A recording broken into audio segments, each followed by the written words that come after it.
All right. Thanks everybody for coming to the talk. We're almost at the end of the day here, but hopefully this talk is a deep dive and that can help you to bring the journey of taking a look at how race serve and rate core and high availability all work together. Why don't we get started? So again, welcome to the talk, highly available architecture for online serving in Ray. So this talk will be delivered by me, Simon, and Yi later. And in particular, our agenda today is going to be pretty brief. We're going to just start with some brief introduction and context, and then we're going to straight up talk to you about the improvement in 2.0, exactly what we did, and then it's going to be all the sequence of walkthrough about architecture, failure scenario, and others. So yeah, make sure you are paying attention and following along. So to start, who are we? So E, who will be coming up later, works in the rate core team and mostly working on the global control store component in rate core, as well as the main scheduler component in rate core. He also helped author rate workflow library, which you might have seen before. And then I'm Simon. I lead the rate serve team. Mostly I've been building on this machine learning model serving library on top of Ray. Cool. Let me just start with a quick TLDR of what is rate serve. Rate serve is optimized for flexible, scalable, and efficient compute, in particular for the online inference scenario. And what I mean by that is that the cases where you finish training your model and when you want to put it in production for live interactive online querying. And in particular, by building on top of Ray, we have the property of being scalable and deliver requests in a low latency manner, as well as the ability to pack things together such that they're delivered in an efficient and cost-saving manner. And our library is optimized for this kind of low multi-model composition use case. In particular, with cases where you have a request come in and you should put it through pre-process, model, inference, and post-process, this kind of chaining workload, as well as an assembling workload where you have model come in to send to multiple model to combine their output together. And lastly, by the nature of integrating with Ray and building on top of Ray, we have we support arbitrary Python code. This means within RayServe, you can integrate your business logic together, like calling a database or sending a web API call, as well as performing model inference. And with all this coming together, we are essentially, we believe, the most optimized framework for multimodal inference. And I'm just putting up here a very quick hello world example of RayServe and what the API looks like. For this talk, we don't need to understand it deeply. And all we need to know here is, what we need to do here is define some sort of Python class for request handling logic. It can be composed of one model or many different models. And then you just need to deploy the model. And once you have deployed this to the Ray cluster, you can start calling it using HTTP. OK, so let's take a look a little bit about what it takes to put this kind of online HTTP interactive service in production.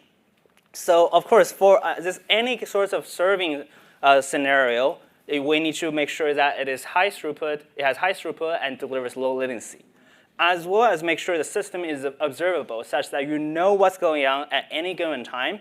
And when anything goes wrong, you should be able to figure out what's going on and debug it. But of course, the most important point here is to make sure it's available. In particular, what we mean by that is we need to make sure the system should continue to function and, as in serving incoming request traffic without significant drop in error rate. And this needs to happen even during the cases where any components goes down. So this is a requirement to make sure that when in any scenario, we need to make sure the service continues to function such that our user can continue to call these certain live online inference services. So of course, this component is very loosely defined here. It can be involving, for example, application error. For example, the machine learning model might go out of memory, right? It can maybe a seg fault. Some of you might run into that. Of course, it could also be part in the internal components. Right here, it could be RayServe system component malfunction or Ray core component went down. And then additionally, there are things without our control. For example, for external dependency, like a node is going through a kernel upgrade, as well as node going down or AZ becoming AWS availability zone becoming unavailable, or even just some random network jittering or failure. So to break these down, like these three challenges are what we face and like will essentially lead us to compromise on availability throughout the time. And in RAID 2.0, we made a lot of advancement to solve these one by one. For application error, this is solved by a lot of improvement in the RAID serve layer to actively health check and restart. For the internal component failure, we are doing this on a case-by-case basis. In particular, a very important component is global control store, GCS, used to be the single point of failure. When it went down, the entire RAID cluster will go down. But now, by fixing it, by improving it with the GCS fault tolerance feature, when it goes down, now the other components will continue to function. E will dive into more about this later on. And then, of course, there can be dependency issue with node crashing and others. And this is solved by the brand new kube RAID operator, as well as a RAID serve component within it to operate the multi-node cluster. So in the end, what we deliver here is essentially in a long-running workload testing by every few minutes killing a random node, regardless worker or head node, and then just to crash the component while we're consistently sending traffic requests, we're able to achieve 4 nines of uptime. And again, we'll be diving into exactly how to achieve this later on. And then before I hand it over to you, I want to give you some very quick slide about exactly the architecture of what we're working with here. So we're working with a very much layered architecture. So at the most bottom level, we'll have a Kubernetes cluster. This is a go-to place for you to run one or many RAID cluster on top. And then on the Kubernetes cluster, you can see there can be the Kubernetes nodes, as well as on top of each node, there can be many different pods, right? This is a standard Kubernetes architecture. So the layer here, we have a kube RAID operator that will be able to create and manage multiple RAID cluster. Each RAID cluster is composed of different pods. And within each pod, there's a system components like RAID core components like GCS, which there's only one copy of it on every single RAID cluster, as well as RAIDlet, which is managed scheduling and worker responsible for bringing up worker and shutting down workers on all nodes. And then on top of that, RAID serve has a component called controller to manage all the other actors, just similar to GCS functionality, as well as the model replica, which is hosting your, say, TensorFlow, PyTorch model, or even business logic. And then on each node, RAID serve also has a component called HTTP proxy to manage the network ingress and route the traffic to different models in that way. And again, as you can see here, what we're working with is very much 3 different layers. Each layer can have many components. So RAID serve is responsible for managing your application code. We have a component called controller and then HTTP proxy.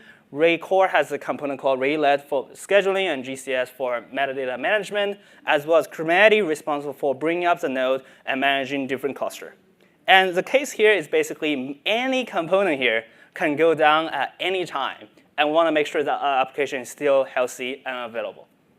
And again, this is a layering architecture diagram we'll be working with today, where we want to think about what happens when RAID serve goes down, RAID core goes down, and Kubernetes goes down.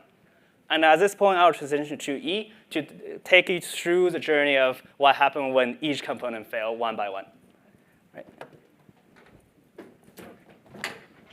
Thanks, Simon, for the introduction and all the context here. Next, we will just dig deep into each of the components here and check how can we recover in case of any kind of failure. We will do it by checking the RAID serve layer first, and then we go to the RAID core layer, and we also check the loads failure in the Kubernetes layer. OK, cool. Before we get started, let's just try to deploy a server application in RAID cluster. So we call the serve.start, right? Then what happened? Firstly, the GCS will try to schedule the server controller by asking one of the RAIDlet. And then the server controller will be scheduled. And once the server controller started, the server controller will try to schedule the HTTP proxy on each of the nodes in this RAID cluster. Then to do this, server controller will ask GCS, like, I want to schedule the HTTP proxy on each of the RAIDlet. Then GCS will just schedule this HTTP proxy by asking the RAIDlet. Then the RAIDlet will just start this HTTP proxy. Then we have HTTP proxy deployed on each of these nodes in the RAID cluster. Cool. Now we have the serve cluster running and up. And then we want to deploy some DAG. So we run the serve.run with the DAG here. let's just try to deploy this simple DAG. This is a DAG with 3 models. It has M1, M2, and M3. The input of M3 will be the output of M1 and M2. So very simple model. So once we run the serve.run, this deployment request will be sent to the server controller first. Once the server controller receives this request, it will first checkpoint it in some of the storage. This is important to do because in case of server controller's failure, it needs to be able to know like what's the thing is deployed in this cluster, and it can recover itself. We will cover this part later when we check about the server controller's failure. And then after the server controller checkpoint the deployments in the storage, then the server controller will just try to schedule these models in the cluster. So the server controller will ask GCS, just like the HTTP proxy, and then the GCS will schedule them in the release, and eventually we will have something like this. We have a DAG driver, which is the entry point for this model, and then we have M1 and M2 and M3, which is the models we deployed. Cool.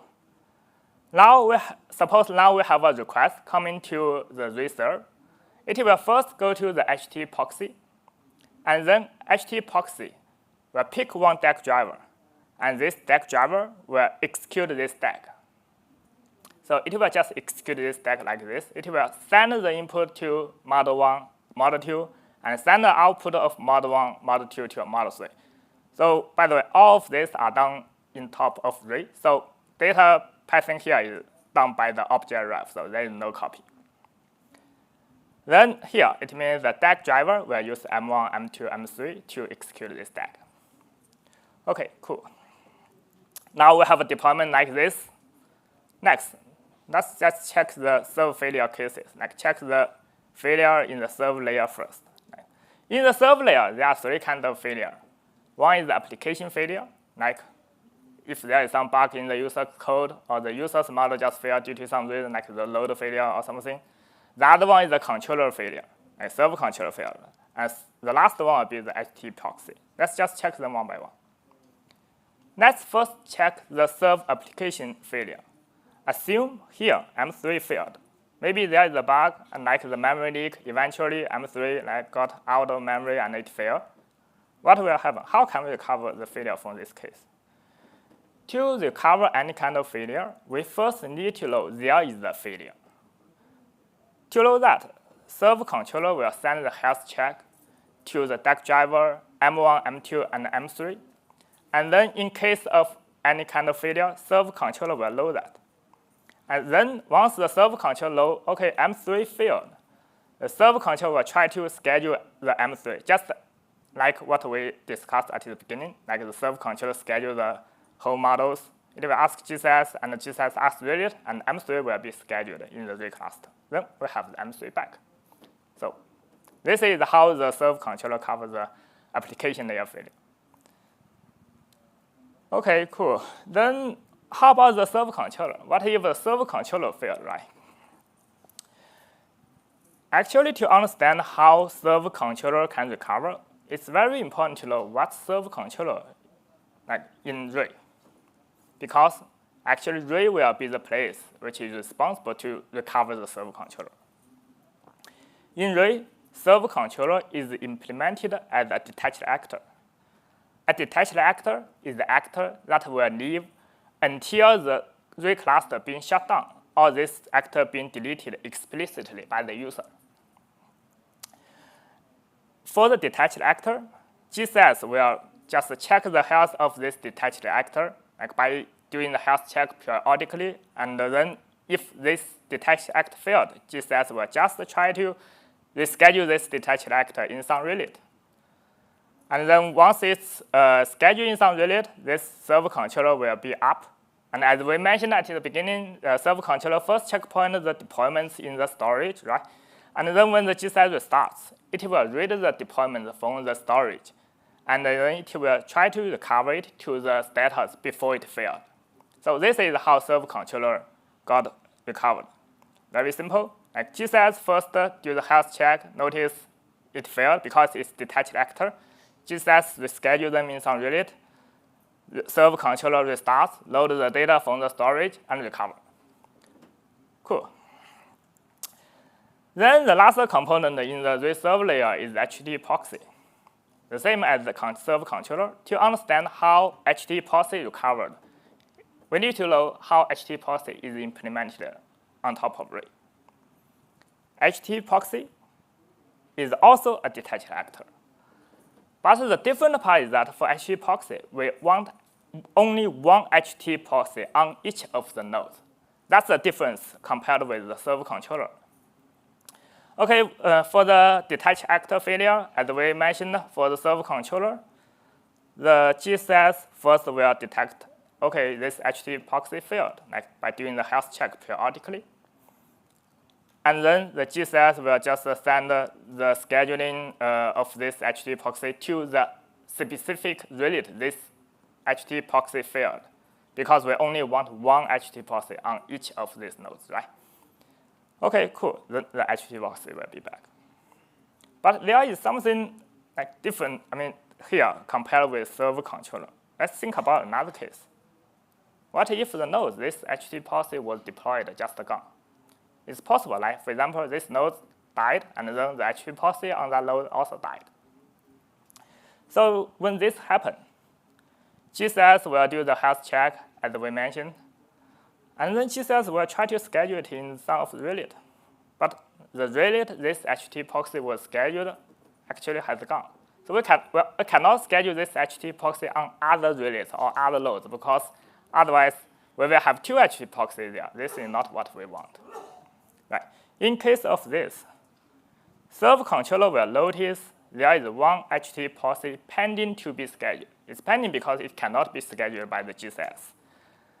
And then the server controller will just delete that HTTP proxy, because that HTTP proxy should be deployed on some nodes which has gone. So we just delete that. The load has gone, right? And then let's assume now the relate just come back. Now we have a new load being added to the cluster. And the server controller will notice, oh, I have a new node, and there is no HTTP proxy deployed on that node. Then the server controller will try to deploy a HTTP proxy on that node by asking GCS, and GCS will schedule it on that relate, and we have the HTTP proxy back. Okay, this is how we recover for the HTTP proxy. So here, we covered all the cases for server layers failure, and we noticed that to recover the server's failure, it depends on a lot of functionalities that's provided by recall. Like we ask GCS to schedule the actor, GCS finds some relate to schedule this actor. So it's also important like to cover the failure case in the recall, because otherwise, if relate failed or GCS failed, the server will not be able to recover, right? Okay, let's check the relate failure case first. Suppose this relate failed. Then the first question is that what will happen? So according to Ray, all the workers, like the actors or Ray workers managed by this relate will fail if this relate failed. They are fate sharing with this relate. What does this mean? It means all of the components here could potentially fail if they are created by this relate. Here, let's assume the DAG driver M1, M2, and M3 failed. Then it's very similar to the first case we talked about, the application layer failure. Actually, the recovery is also the same. Server controller will do the health check, notice they failed. Server controller will ask GCS to reschedule them. Server controller will, the GCS will try to find some relate which has the capacity to run this M1, M2, and the M3 and the DAG driver.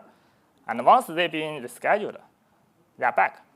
So the recovery for this case is very similar to what we have discussed at the beginning. For the relate here, the recovery of this failed relate, it will be covered by the Ray operator, which is an operator in KubeRay, in Kubernetes. Then Ray operator will notice, okay, I have a failed relate. It will just try to find some new loads, and it will start a new relate there. And then we have a new relate being added to the cluster. So in Ray, Once a load failed, it will not come back. We can only add new loads to this cluster. Cool. This is related. So how about the GCS? What if the GCS failed? GCS is very important in here because it's supposed to schedule the actors and also manage the nodes in the clusters. Right? If the GCS failed, we are no longer able to schedule any actors. Here, GCS actually is the stateful components. So to recover a failure for stateful components, we need to store the states of this service to some places, so that when we restart the GCS, we will be able to load the status from the storage back. So here, GCS will, whenever GCS updates its internal status, it will write the data into an external high available storage. And then here, the read operator will first notice the GCS failed, and it will start the GCS on some of the nodes, and GCS start, and GCS just try to load the data from the storage, and GCS will recover. Cool. This is how GCS recover. Then once GCS is back, it will be able to schedule actors. The server will be able to do the reconfig. Nice. So now we covered the reserve failure, recall failure. So how about the load failure, right? Let's check this one. So what will happen when a load failed? It's very simple. All the components or services on that node will just gone, right? So here, and also here, for each of the components here, if they failed, it actually will just recover as what we have discussed. So for this one, let's just do a recap. Let's think about very extreme case, like all of these components failed. How can we recover from this very extreme failure cases? Usually it will not happen because they were distributed across like different nodes. But here, just let's assume all of them are deployed in the same node. One thing need to be mentioned here is that even we have this kind of failure, serve is still available. Why? Because the HTTP proxy, DAC driver, M1, M2, and M3, they have replicas. As long as we have replicas there, they will be able to serve traffic. So serve is available. So how do we recover from this case? Firstly, the read operator in Kubernetes will detect GCS failed and also relay failed. Let's assume, and then the read operator will try to schedule the GCS and relay in some nodes.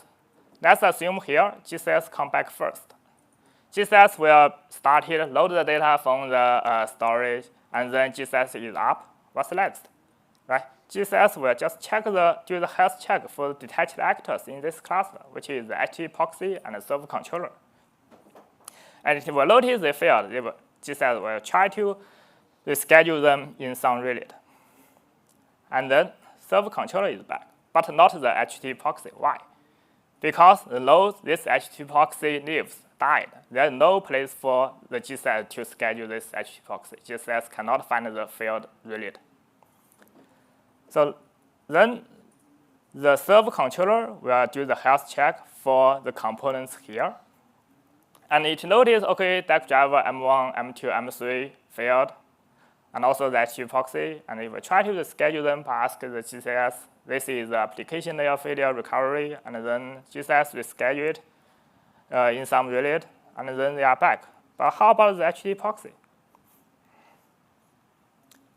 GCS noticed the load this HTTP proxy deployed failed, so it will delete this HTTP proxy.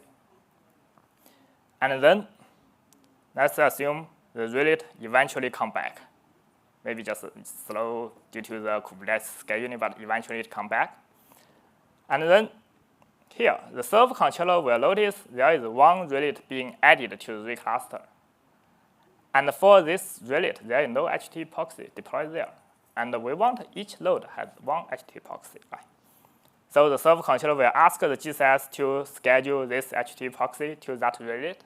And then GCS will schedule the HTTP proxy to that relay directly. And we have the HTTP proxy back. Now we recovered from the very extreme case of failure. OK, nice. Now we have covered all the components failure.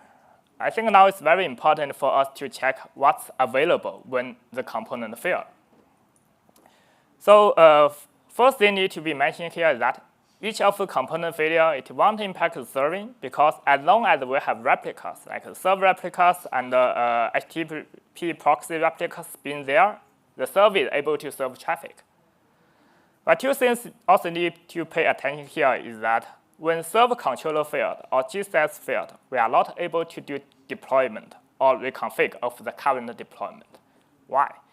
Because firstly, as we see from the recovery loop, also the first deployed, the server deployment we introduced at the beginning, server controller is the place which is doing the deployments, like server controller is driving the deployments. So if server controller failed, we are no longer able to deploy the server applications or do the config until server controller is back. Also for the GCS, GCS is the place which schedules the actors. So if GCS failed, we are no longer able to schedule actors until it's back. So for this functionality, it won't be available until they're back. OK, cool.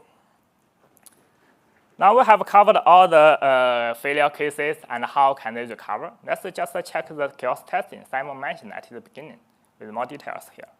So the setup. So we deploy this DAG in a Ray cluster, which is managed by Ray service operator in Kubernetes. And for this Ray cluster, each of the pods will have 4 CPUs. And we have 1 head node and 12 workloads in total. We're sending the traffic to this deployment, and in the meantime, we also inject the failure actively by randomly queuing a workload every minute and queue a head node every 5 minutes. We do queuing here because queue a load will fill everything on that node. So the coverage is the best. So this test is a very heavy stress test. And then we get results like this. So here, let's first check about this red dashes there. This means the queue happened. I only draw the 6 queuing here, but the queuing actually happens every minute. So we do the queue, and then let's pay attention to the first part. The green one is the success QPS, and red one is the failed QPS. We can see that it's very stable. We have very high availability here.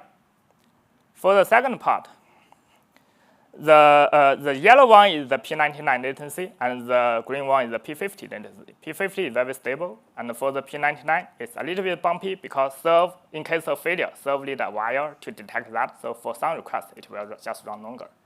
We run it for about 6 hours, and we achieve the 4 nines availability. Cool. So what's the next? Next, we will bring the HA architecture to GA. Right now, it's still alpha release, so be ready for dogfooding, and please give us the feedback so we can bring it to GA. And we also want to bring the HA architecture to other libraries like training, tuning, or data processing. Currently, it's tightly scoped to support reserve only. Last one is about storage. Right now, the single point of failure shifts to the ready storage owned by you. But in the future, we probably will manage it for you. So summary, in Ray 2.0, we remove the single point of failure from 1.0. Serving application on Ray now can run 24/7 with high availability. You can try it out today. We appreciate your feedback. Thank you, everyone. Thank you, and Simon. We'll have a Q&A now in a few minutes.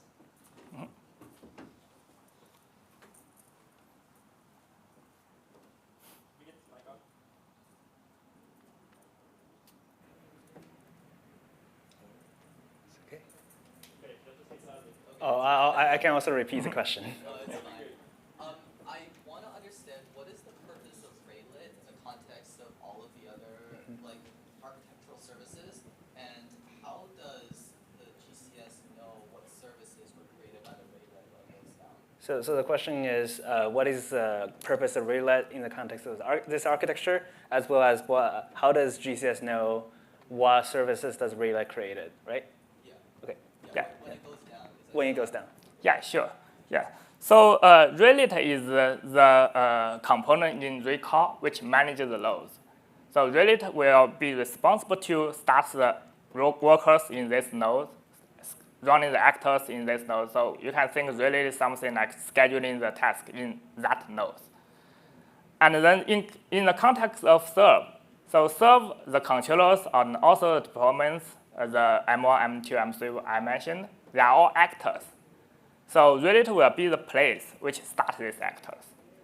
Right, that's, yeah. So is it like kubelet where it's like one per node? Yes, that's one per node. Yeah, or one per pod. Except the caveat here is the node in Ray's point of view is the Kubernetes pod. Yeah. And then essentially we do have this kind of one agent per pod / node kind of architecture as well. Yeah, that's relate, yeah.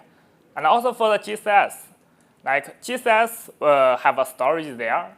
So it will store all of the information, like I start this actor in this node, this kind of things in the storage. So when GCS failed and when GCS restarts, it will just load the information from the storage.